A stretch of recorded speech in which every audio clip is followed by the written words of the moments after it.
All systems go. Clear for liftoff.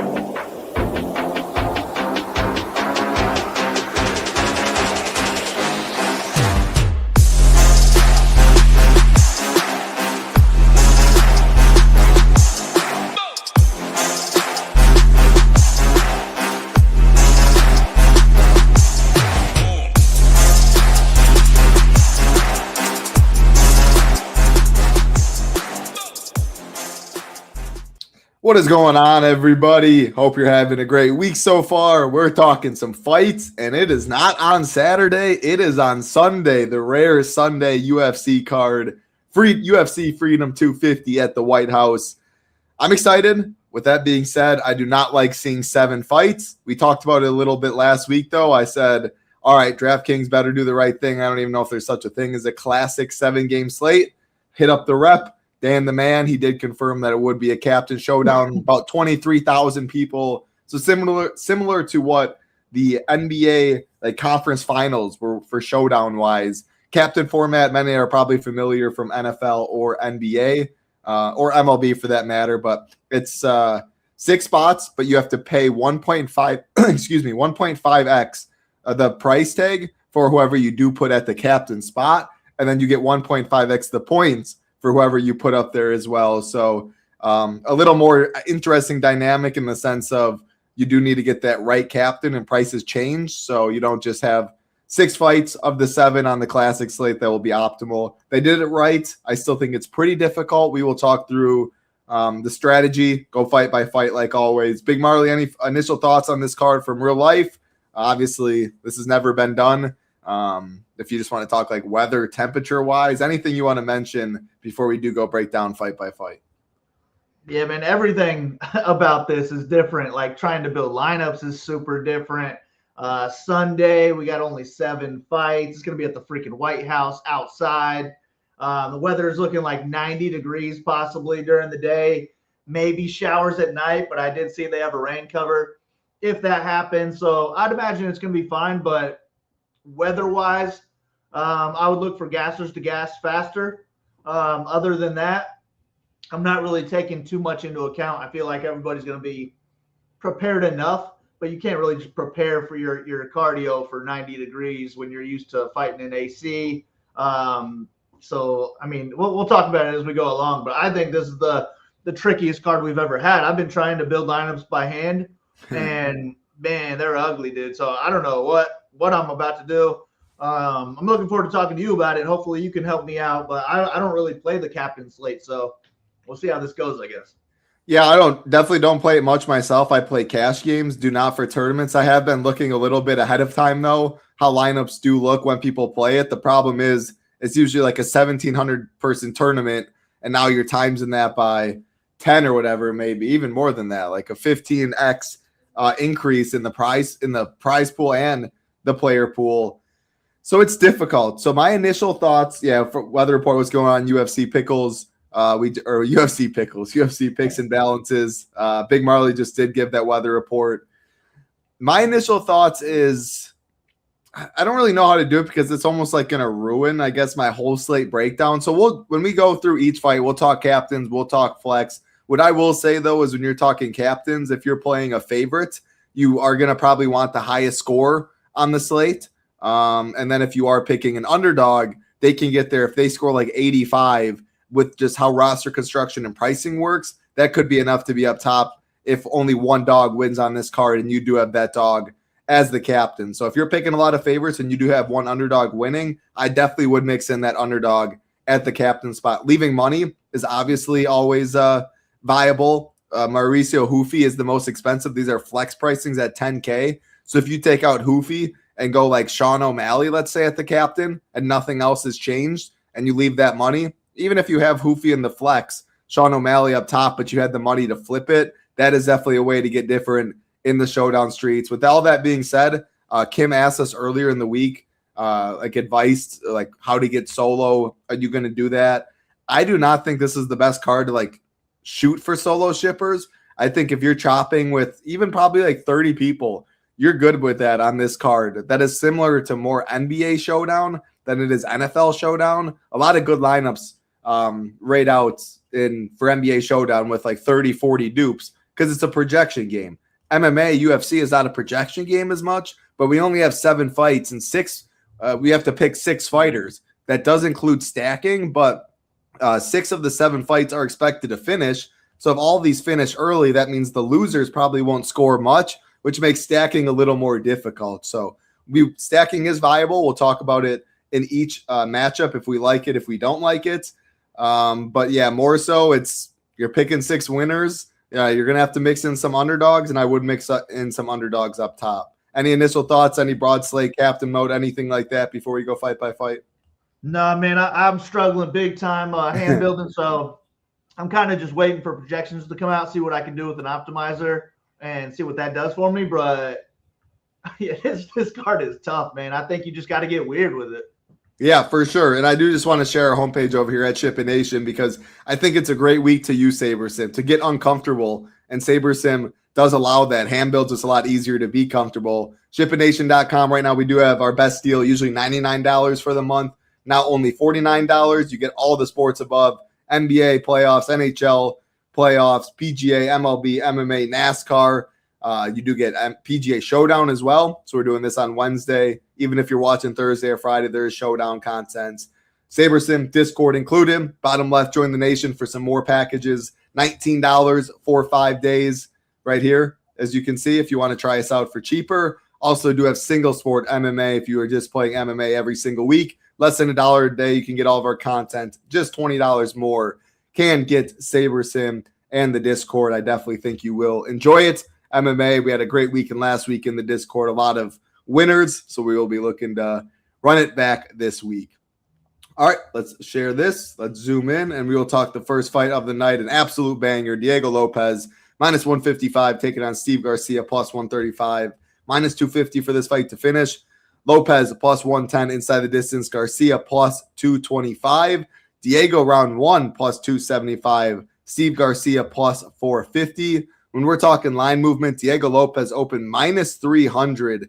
Was only about 17 minutes later, though, he found himself as a minus 147 favorite, and money stayed around there for the most part. I think this is one of the best fights on the card. I will be mixing in both sides for the captain spot, because if Diego Lopes is the highest scorer on the slate and you don't play Ilia up top or Hoofy up top or whatever, that's a way you can get different. I also think Steve Garcia, and I actually probably prefer Steve Garcia at the captain spot because it's the pricing thing. It allows you to get on a different roster construction than if you did put in Diego Lopes. And I think Garcia has just as much upside as Diego Lopes, which is a first-round knockout. Both these guys will be swinging. Diego Lopes has the advantage on the ground. I'm not sure how much he'll be able to use it, though. So I'm going to throw it to you on that note. Talk real life. Is Diego going to wrestle? Is this just going to stay on the feet? How do you see this fight going, and what does that mean for DFS? Yeah, I actually don't know why I had a 3-star. I just changed it to a 4-star because I like this fight quite a bit. It is right there in the mid-range, so I feel like you almost have to target it as well. And I like the fact that it's a striker versus grappler matchup, as in we know who has a clear edge where the fight takes place. And I do think Lopes is going to look to wrestle, especially early. Like when the fight gets started, he should be looking to wrestle right away before Garcia is sweating and all slippery. So I think in rounds 2 and rounds 3, it's going to be harder for Diego to wrestle and grapple. It's going to be harder to lock up submissions. So I think he's kind of got to put him away early, or if he can really just control him on the ground, he's fine with his striking. I think he can hang minute to minute, but you don't want to go power for power with Garcia. And if it is a minute-to-minute striking match, I still lean with Garcia. So I'm fine with both sides of this fight. I think Garcia is live for a knockout in any round. I also think he is live to win a decision if he's not taken down. And then Lopes, I think he is one of the 3 or 4 most likely guys to win in the first round, because I do think he has a big submission grappling advantage if he can get it there. And that's what I'm picking to happen. First round submission for Lopes. So I prefer that, but I've been building lineups and it's really hard to get Lopes as a captain. So there's been a lot of times where I've had to move down to Garcia as my captain. And I do think you're almost forced to put an underdog at captain Because if you're putting a favorite, especially an expensive favorite at captain, then it's a wrap for the rest of your favorites. You got to go almost every other underdog on the card. You might be able to get 2 expensive favorites, and that's it. So it's going to be super tough. And this is one of those fights where I'm fine starting my lineup with the Lopes, moving down to Garcia because I'm not confident enough in in Lopes to just throw all my money in the pot on him. If I need to be way overweight on Garcia just because salary makes me do that, then I'm okay with that. I want to be overweight on this fight in both. Probably if I was overweight both guys at the captain spot, I would be happy. This is one of my favorite fights to target on the card, and I do think it gets overlooked to an extent with people wanting to put Ilia up top more and Josh Hokit up top more. So the Lopes savings, even though it is 600, it goes a little bit. And Lopes, if he gets a first round finish, which was plus 275, we said plus 275. I mean, that's pretty good. Plus 275 is 26%. I think his captain ownership comes in lower than that. And then the Steve Garcia, again, because of his price tag, he has just as much upside. This is a great fight. I think it's going to be back and forth. There's multiple knockdown upside for Garcia. Lopes has multiple takedown upside. Minus 250 for this fight to finish. I'm in on this one for sure, both in the flex and the captain. It is one of my favorite fights to target on the card. We'll get to the next fight, Bo Nickal and Kyle Daukaus. Bo Nickal, a decent-sized favorite at minus 330. Kyle Daukaus, plus 270. The fight to finish, minus 210. Bo Nickal, minus 125 inside the distance. Daukaus, plus 400. Bo Nickal in round 1 is plus 240. I was surprised to see plus 240 in round 1, 29%. I'm actually picking this fight to go the distance. I do respect Kyle Daukaus. Coming back from after he got cut from the UFC, good outing against Michelle Pereira. He's just a well-rounded fighter who will fight for your dollar. I think he's good enough grappling-wise that Bo just won't manhandle him on the ground, and I think he might just strike a little bit like he did against Paul Craig. If he does that game plan and he doesn't try and go out there and just wrestle and blow his load, we can be looking at a boring 15-minute striking match where neither's on the winner. I actually prefer Daukaus, I think. Again, it comes back to needing salary on the slate. I'm picking Ilia. I want to play some Ilia. I'm picking Hokit. I want to play some Hokit. If you are doing that, you need dogs on this card. And I like Daukaus more than Chandler. I like Daukaus more than Zahabi. And I like Steve Garcia more than both of those guys as well. So, yeah, I'm going to be playing the first 2 dogs to start it off. I don't love the upside for Daukaus, but he'll fight for my dollar. And any win from an underdog this week could be enough. I'm going to play some Bo Nickal, but I'm curious to see how much you think he comes out and wrestles in this one, because that's where he really hits a ceiling. Yeah, I'm not sure on this one. It's another one where I like both sides of the fight. I like Nickal for his wrestling potential. I do think he has 3 rounds of heavily wrestling potential, especially if he is coming out with a sweat when it gets started and he's feeling like he's not going to get submitted. I think he could completely control and maul this fight on the ground if he wanted to. But Daukaus is a tricky submission grappler. He's a good striker too. I think the striking is going to be really close in this fight. Either guy could get knocked out, but I don't look at them as knockout punchers. I think it would be a close, but more boring striking match if it is on the feet, and that's why I have it as a 3-star compared to the 4-star in the last fight. Daukaus, man, I think Daukaus could knock him out. I think he could submit him. I think he could win minutes in this fight on the feet too. So I think salary for salary, Daukaus is my preferred play. But it's when I was building, it was the same thing. I would be starting with Nickal, and then it's like, holy crap, I can't afford this. And then I would go, all right, see what we can do with Daukaus instead of Nickal. And those lineups just fit better. So I feel like Daukaus or Garcia is probably going to have to be in a lot of the lineups just based on salary forcing you to do that. You're on mute. Mute donkey. Yeah, I agree. We're playing a salary-based game. There's only so many options on the card. If you guys have DraftKings up right now when you're watching the show, I recommend you to go and start building lineups so you do realize, like we're saying, how hard it is if you do want Ilia in that. Just say you're on Justin Gaethje pretty heavy, then it makes it a lot easier. If you know you're not going to play much Ilia, then Gaethje will be a staple. But obviously, no, the floor is really low there. Or the same can be said about this next fight. If you're very high on Michael Chandler, he's going to be low owned. He's the cheapest fighter, but he is the biggest dog at plus 500 with Mauricio Ruffy minus 700 on the other side. Minus 500 for this fight to finish. Ruffy minus 325 inside the distance. Chandler plus 650 with this being said, I don't love this fight. I plan on being underweight. The reason I'll be underweight Hoofy, we keep talking about how tough salary is, and he's the most expensive fighter on the card. He's also a slight underdog to win in round 1 at plus 135. But if this fight gets out of round 1, I think he at least needs 2 knockdowns to probably get there since he's not wrestling. I'm just going to hope that maybe he gets a second round knockout, a third round knockout, a first round knockout that doesn't score enough. I don't know. I wouldn't say I have more interest in Michael Chandler, but let's say Chandler comes out there and gets 2 or 3 takedowns in round 1 and puts up a 22-point round 1 performance. Gets knocked out midway through the second. He scores 29. There is a chance at 5K, 29 can be enough if every single favorite on this card wins, and that's what makes this so interesting in a game theory perspective. Going the captain-wise, I think he more than likely needs to win. If you go Chandler, you can jam so many favorites, but you're almost hoping that they're like low-scoring favorite wins, which I don't really see with 6 of the 7 fights winning. So I don't love the idea of Chandler at captain. It will be very low-owned if you're trying to get unique. I will play some Chandler flex just because his price and the nature of the slate. I really don't like Hoofy much, though, and I really don't like this fight too much because I do think Hoofy knocks him out at some point. I want your breakdown on this and then how much you think Chandler wrestles early. Yeah, I mean, I think Chandler has to either knock him out in the first round because he's a gasser. I mean, him and Lewis are my gassers. And Chandler, if he wrestles early, he's going to gas. I think he could have success early and put up some points, but I'm not going to get any Chandler in the captain because I want a better chance at a win.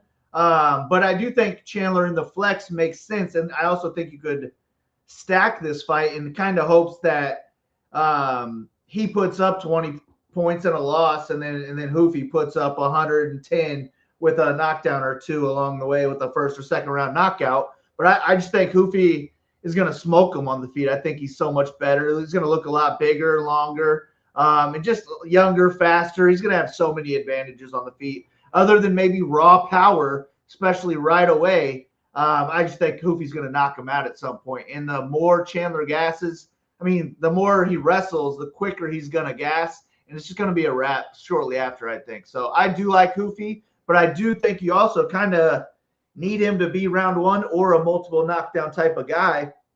So my way of doing this one is I'm okay stacking it.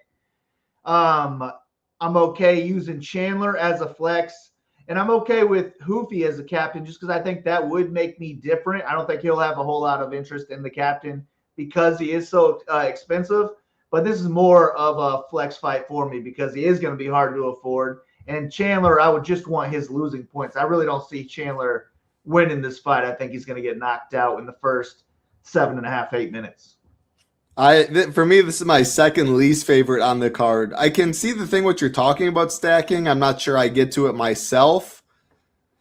But, yeah, Hoofy's price tag being the most expensive. I think other people cheaper have just as much upside and a way to get different and leave money. And then Chandler in the flex, I will be playing some, but I don't love it since I don't really think he wins. Hoofy has taken a little money since open minus 500, now minus 700. Don't love the fight. Let's get to a fight I absolutely do love, though, and that's Josh Hokit minus 450 taking on Derrick Lewis plus 350, minus 700 for this fight to finish. Hokit minus 265 inside the distance, Lewis plus 365. Hokit in round 1 plus 110, open plus 125. Derrick Lewis in round 1, open plus 550, now plus 500. I've hogged the first hole or the one hole each of these first couple fights, so I'll throw it to you. What are you doing? Hokit's my guy. I'm trying to get as much Hokit as I can. I think Lewis is kind of like a first 60-second knockout or bust in this fight. He's going to be a lot bigger. He's going to be more powerful in that first 60 seconds. But if Hokit gets one takedown, I think it's over for Lewis. I just don't even think he's going to have the energy to be able to get back up and then have the aggression to keep going forward and landing that knockout shot. So I think it's one takedown and then Hokit just lands a ton of strikes on the ground until it's over, or Hokit knocks him out on the feet, or Lewis gasses in 2 minutes and then Hokit takes over. But I'm just going to fade Lewis on this card. He definitely has 125-point upside because he's got that knockout power in the first 60 seconds. But he's also going to have enough interest to where I would rather the field take those chances, and I want to find a way to get overweight on Hokit. Last time I was on vacation, Hokit got me a ticket into the World Championship. So let's run it back, Hokit. Let's run it back, Hokit. There you go. Yeah, Big Marley. We got our boy Kenny, Ricardo, multiple people. Sheets, he maxed it out already. So when is that's got to be coming up pretty soon for the first round, eh? It's like 96 or 97 range is getting filled nice. this week. Yeah, that's exciting stuff right there. I don't have Hokit, I think, is probably the highest upside play on the slate. Like the dude just volume. I mean, you can see it right there at the stone. 9.25 significant strikes, 3.69 takedowns. Derrick Lewis quit in his last fight. Derrick Lewis is getting old, no cardio. Hokit can wrestle and pour it on. Nothing bad to say about Hokit. Captain play, flex play will be chalky. Chalk I want to eat. With all those reasons, though, I'm going to play some Derrick Lewis too, because if Hokit goes and tries to swing dicks like you did against Curtis Blades, Derrick Lewis can put his lights out. If Derrick Lewis does that, chalk Hokit goes down 70% of the field or whatever. Derrick Lewis, low ownership. He'll score well. And I'm going to play some Derrick Lewis at captain too. The ultimate leverage against Hokit. And if he wins, I expect it to be early and score. So I'll say the same thing about Justin Gaethje later. But I think Derrick Lewis and Justin Gaethje are two of the best captain plays at ownership when you are getting – I mean, you're getting different, you're getting risky, but when you're playing against 23,000 people on a very chalky card with only so many combinations, they have as much upside as anyone. Derrick Lewis could be the highest scorer on the slate when it's all said and done, and that wouldn't be shocking. Again, he obviously needs to win, but a lot of that win equity is in round one. He's plus 350 right now as a money line and plus 500 in round one. That shows a lot of the equity is early. So at 6K, I'm definitely going to have some at captain. Hokit's a phenomenal play. I think he dominates. But, yeah, it's when Lewis wins, how much do you win? You would win quite a bit right there. We'll keep it rolling. Again, appreciate everyone hanging out live, watching on playback. Always appreciate the support. And all we ask is the like button and the subscribe button. It helps us out a ton. Next fight on the card, Sugar Sean O'Malley taking on Aiemann Zahabi. Minus 425 is Sean. Plus 325 is Zahabi. Plus 140 for this fight to finish. The only fight on the card expected to go the distance. O'Malley plus 155 inside the distance. Zahabi plus 850. Sean O'Malley in round one at plus 375. So I do think this fight gets overlooked a decent amount as far as O'Malley. Hokit will be more popular for 200 less. Ilia will be more popular for 400 more. For the Zahabi side, I do think Zahabi is more popular than Derrick Lewis probably, and maybe Gaethje's a little more popular, but I do think it is pretty close. I'll let you take it away, though, your breakdown on this fight. It is the lowest star you have at a 2-star.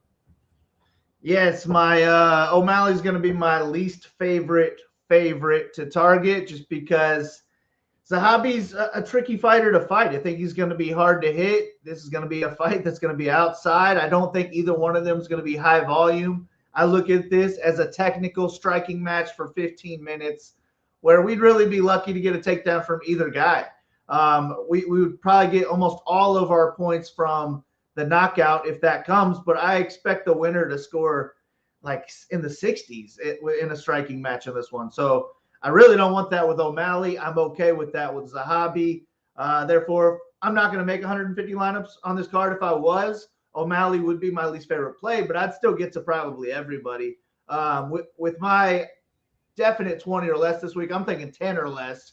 I'm just going to X out O'Malley. Zahabi, I think, has a way better chance of winning this fight than Vegas does currently. So that value might put me on to Zahabi just for the win equity. But I also like it more as a flex play because, I don't know, I guess if he's going to win, I'm fine with that in the captain. But I don't expect a big score from Zahabi, really, no matter what. Like, it's almost give me 60 and I'm fine. Is that enough for the captain? Then if it is, then I'm okay with it. But I guess I prefer it in the flex. I prefer it in the flex as well. I don't know how much Zahabi I'll have at captain because you're almost hoping 65 is enough at captain because that's what he feels like he's getting in a win, and it might not even. So you're parlaying a plus 325 dog winning, and then enough people doing bad on the other card, or the card breaking your way for it to get there. Sean, I have a little more interest in Sean just for a pure game theory play. Like we're looking at his round 1 odds, plus 375. That's 21%.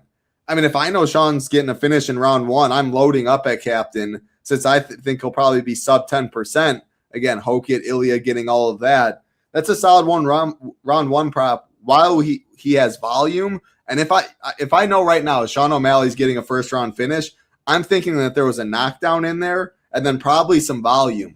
25 significant strikes and knockdown in a round 1 finish, I would sign up for at his captain ownership right now. So just looking at props, game theory wise, I will be playing some Sean O'Malley up top. Gun to my head in a vacuum, this is the worst fight on the card, but everyone knows that. It's the only fight not expected to finish between 2 strikers. If it goes the distance, it's not going to get there more than likely. So do I love the fight? No, but at ownership, I think O'Malley's interesting in the captain spot and Zahabi's interesting in the flex spot due to pricing. All right, 2 fights left. The interim heavyweight championship is on the line with Alex Pereira, minus 120 favorite. Again, it depends on what books you look at. Always price shop. Ciryl Gane plus 100, minus 220 for this fight to finish. Pereira plus 120 inside the distance. Gane plus 215. Pereira round 1 plus 500. Gane round 1 plus 700. This line has bounced around a little bit, again, depending on which book you look at. Gane actually opened a minus 200 favorite. That corrected pretty quickly, and it's been about a coin flip most of the time. This fight did open minus 250 to finish, now minus 220. I guess my hot take on this card is I think this is the most over-owned fight. I should mention there's 2 5-round fights, this one and Ilia Gaethje. I think the name value alone and just them being priced right next to each other, like you only can play so many fighters that you're just naturally going to land on one of these two in so many lineups. I honestly think this could be like, O'Malley, Zahabi. Neither of them are going to wrestle. Both of them could be scared of the power a bit. Gane's very light on his feet, can bounce around, kind of like we saw in the Tom Aspinall Ciryl Gane round 1 before it finished. I think this fight will be very highly owned. I can see multiple past that. It goes the distance, or it goes to the 3rd or 4th round and someone gets a knockout. Over 2.5, minus 155 is favored. You're parlaying getting the winner right in a coin flip fight, and it's scoring enough. You just saw plus 500 for Pereira in round 1, plus 700 for Gane. Sean O'Malley was plus 375 in round 1. Obviously, those prices are different. Derrick Lewis was plus 500 in round 1. So they're saying Gane, Pereira, and Derrick Lewis have the same likelihood of getting a round 1 finish on this card. If you plug in Alex Pereira captain and you zero out your money and you go Pereira down to Derrick Lewis, that's a way to get unique or a lot less dupes. I will be looking to do that. I do not like Gane and Pereira up top. That will be one of my big stands. Naturally, they'll fit in the flex a little bit, but I do want to be underweight this fight. I think we get a striking match at distance that goes later into the fight and that does not score very well. I don't have a strong lean on the side. I'll pick Ciryl Gane because I think he'll outpoint him, but it's very scary. I mean, picking against Alex Pereira in a striking match is not something that has been profitable over the years. But yeah, very interesting fight. I'm excited for real life. I will be hoping it busts for DFS. What's up, Nate? What's your take, Big Marley? Yeah, well said. I agree with all that. I think it is going to be a close, technical, striking match, and I do have it going the distance. So I like the thought of kind of Xing them out both at captain and just hoping that neither one of them scores 100. And I think that's likely that we don't get 100 in this one. And the longer it goes, I feel like the more technical it gets, the slower they get, the slipperier they get. But I do like it in the flex, both sides of it, and not only either side, but both sides. I'm cool stacking this fight in the flex because we could get like an 80 and a 50 and 130 points. I mean, I don't know how many of these fights have 130 combined in them. So I am fine with it as a flex. A flex stack. It's one of my favorite stacks on the card, I would think. But yeah, I really don't see a whole lot of upside in this fight because I don't think we're going to get a first round knockout. They don't really have super high salary, so that helps as well. But yeah, I kind of just am fine with either or both in the flex and just expecting around an 80-point win. Yeah, I'm glad you see it the same way. I definitely don't want much at captain. That's one of my bigger stands. I'm fine fading this fight too in the flex as well. But yeah, naturally you will land on one of these guys in a decent bit of your teams. All right, the main events. These guys have been babbling back and forth at each other. Who knows if there's bad blood? Who knows if it's just marketing? It's Ilia Topuria. It's Justin Gaethje. Ilia minus 550 favorite. Justin Gaethje plus 400 on the way back. Minus 1,000 for this fight to finish. Topuria minus 500 inside the distance, the best on the slate. Gaethje plus 575. Ilia in round 1 plus 125. Open plus 150.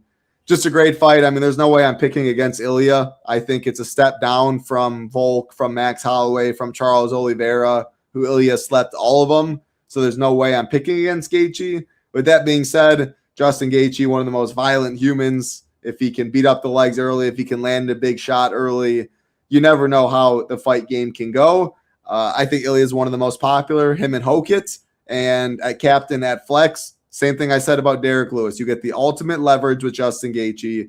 If I knew Justin Gaethje won right now, I mean, he's probably the favorite to be the highest scorer on the slate, or at least top 3. So at his salary, I have a lot of interest at Justin Gaethje at captain. More interest at captain than I do flex for him and Derrick Lewis, because again, I think their win equity will score a lot. The win equity is low, but when they do win, they will score and more than likely be needed at captain.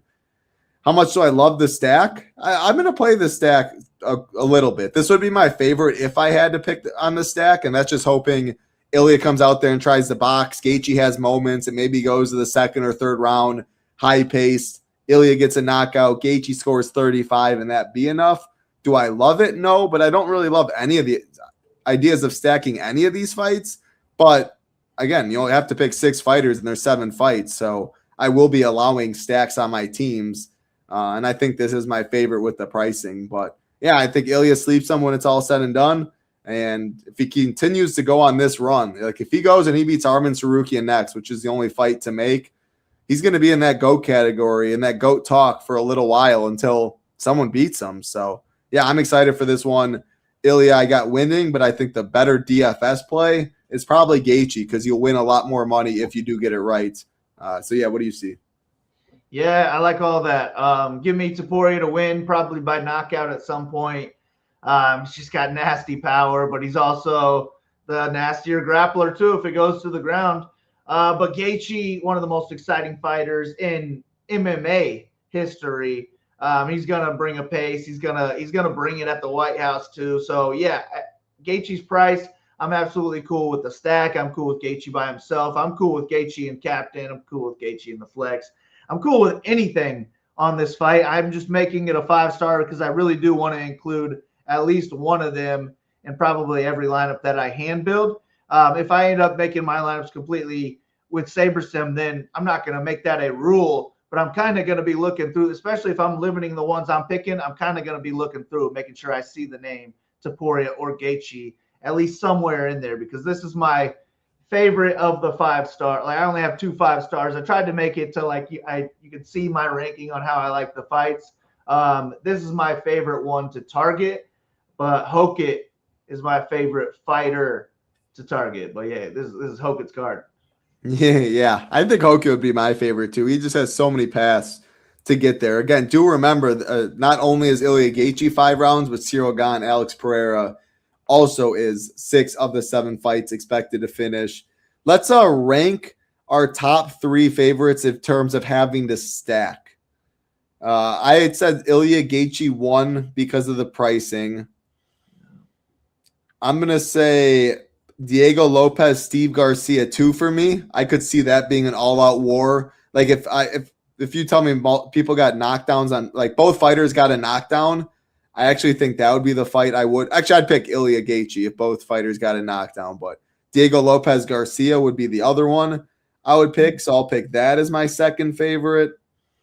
I'll let you talk about I guess I would go Gane Pereira because it's 5 rounds. But yeah, for me it's definitely the 2 title fights. And then I'd be okay with Lopes Garcia. Yeah, really. I mean, yeah, that or Hoofy Chandler, just because like a late Hoofy 1st round knockout, but Chandler wrestles before that. Yeah, that makes sense. It's really difficult. Again, I would definitely get in over at Chippin Nation into our Discord. I'm sure Sheets will drop some information like he always does. One of the sharpest guys out there. We'll have ownership, we'll have projections, everything up, slate plan, tier rankings, fight rankings will be up. It'll all be up Friday, but do remember that this is a Sunday card. So yeah, maybe some changes will be made Saturday, Sunday morning. We'll let everyone know in the Discord. Everything will be updated. Like always, it's going to be interesting for sure. Even if it does rain, though, like I said, like you said earlier, they got it covered. They're not going to delay this thing or have a chance for it to be postponed. It'll go. It'll be very, very sick, I think. I mean, we've never seen anything like this. Thoughts, I mean, put away your thoughts on all political things right now, this or that. It's at the White House. It's outside. It's going to be 7 awesome fights. So anything like we've never seen. It's unlike anything we've ever seen. So I'm pumped for it. There's $100K up top.